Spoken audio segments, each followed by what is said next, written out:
family album.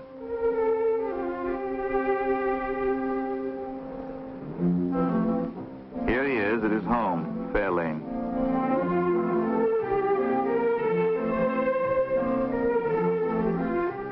Walking with his wife, Clara, through the garden.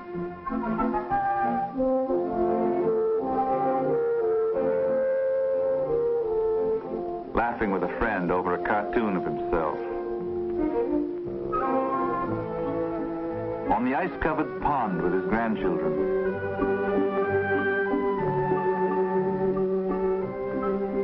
Here he is, back on the land, tinkering with one of the old steam engines.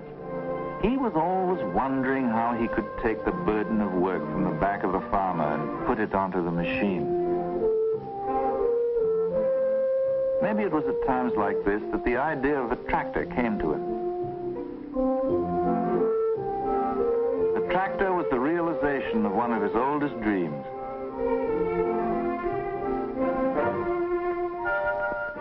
Here he is in his office, having a conference. The man whose $5 day startled the industrial world. This is a family scene.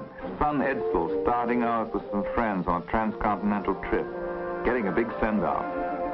A drive like this was quite an adventure in those days.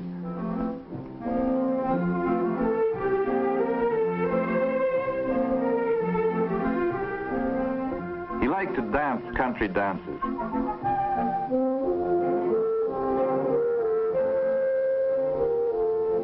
A grandchild, Henry Ford II.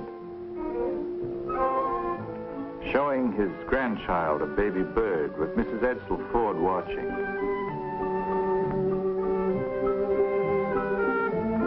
Still a farmer, teaching his grandchildren, Henry II and Benson Ford, to love the soil.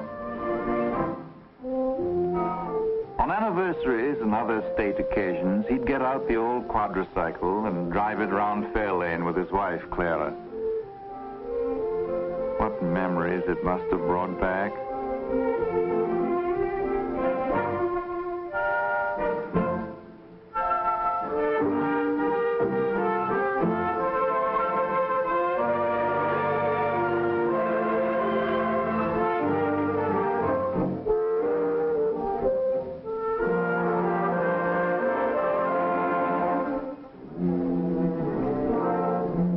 Sometimes he liked to go camping with some of his old friends. The bearded man is John Burroughs, the naturalist. On the right is Harvey Firestone.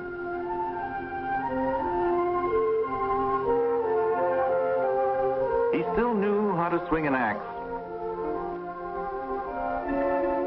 Had his own ideas about cooking, too. That's Edison in the background. Vigorous men with vigorous minds and healthy appetites. They used to have a saying, you can take the boy out of the country, but you can't take the country out of the boy. Whatever he did, Henry Ford always kept a certain rustic simplicity, a rugged quality that nothing could alter or soften.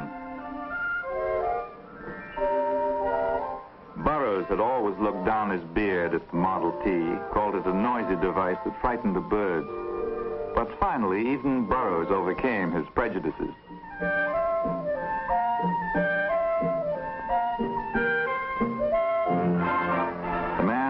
The legend. These are men whose ideas changed our way of life and made it better.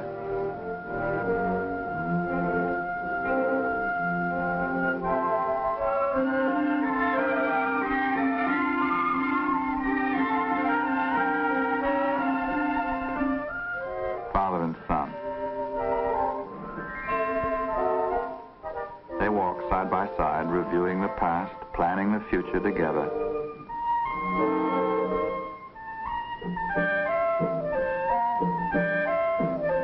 How quickly it all had happened.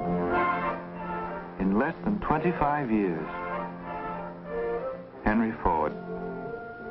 He personified the American credo of individualism and freedom of enterprise. He will long be remembered. As the American road became better, the cars that drove along it began to change.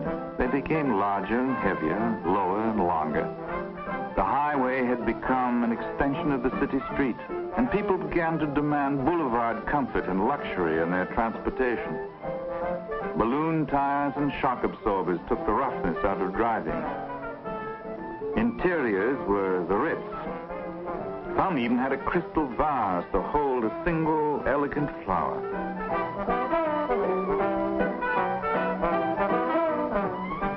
Henry Ford saw the trend and began making the Lincoln, one of the finest and most luxurious cars in the world. Alongside of such grandeur, the old Model T began to look more and more like a country cousin.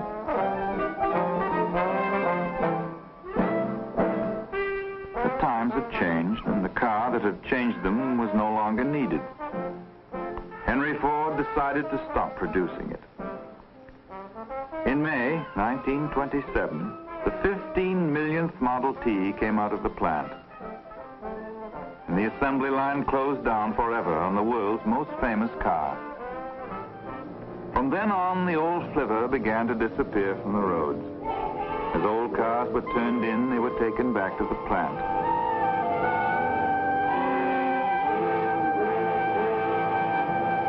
There they were scrapped. Their steel was salvaged for use in the new models.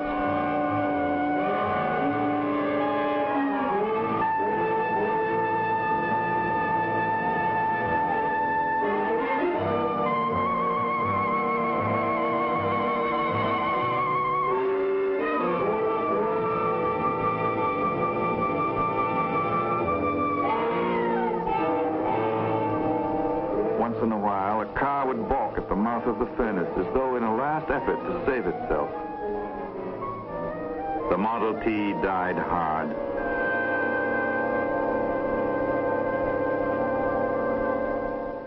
Although the Model T began to fade from the American scene, the impetus and the new direction it gave to our way of life did not stop there.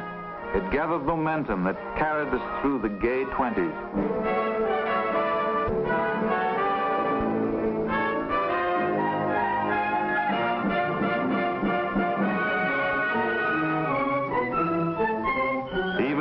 Depression of the 30s could not stop the powerful forces that had been set in motion.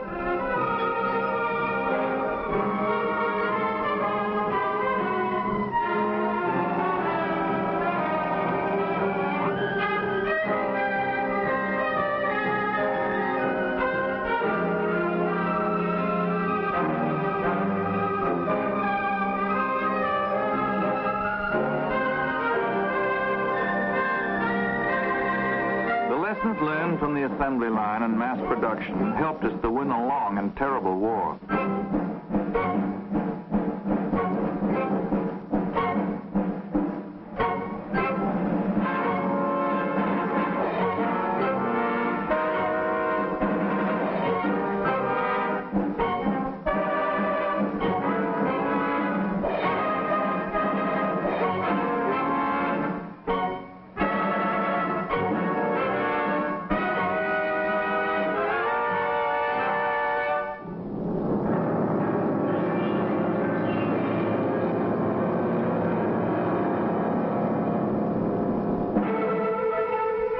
Nothing has been able to stop us. We have kept on working, kept on building. And today, this is how the American road looks.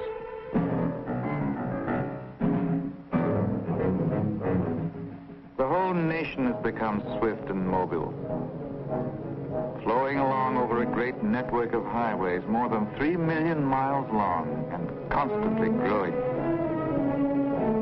The American road has lifted itself high above the muddy ruts of 50 years ago.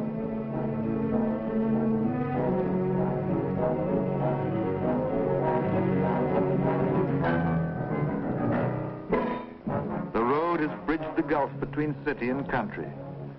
Their ways of life have mingled, and both share the fruits of progress equally.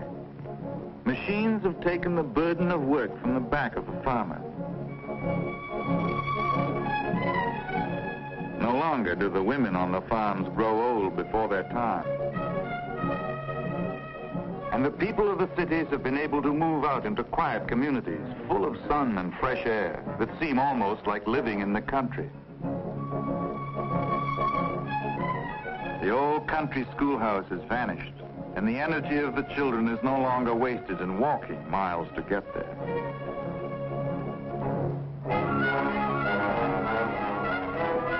The worker of today no longer has to live close to the plant that employs him. His home is in pleasant surroundings, and he drives to work. Every car on the American road, every new building that towers against the sky is a sign of our progress towards a better way of life. But perhaps the most wonderful thing about the American road is the freedom it gives us. You've only to get in your car and start driving to feel it. The American road.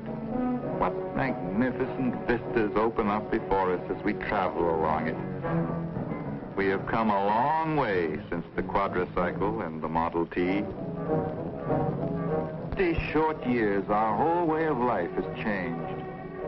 We have accomplished much, but the achievements to come will dwarf our own. The American road stretches ahead of us, all towards a new horizon.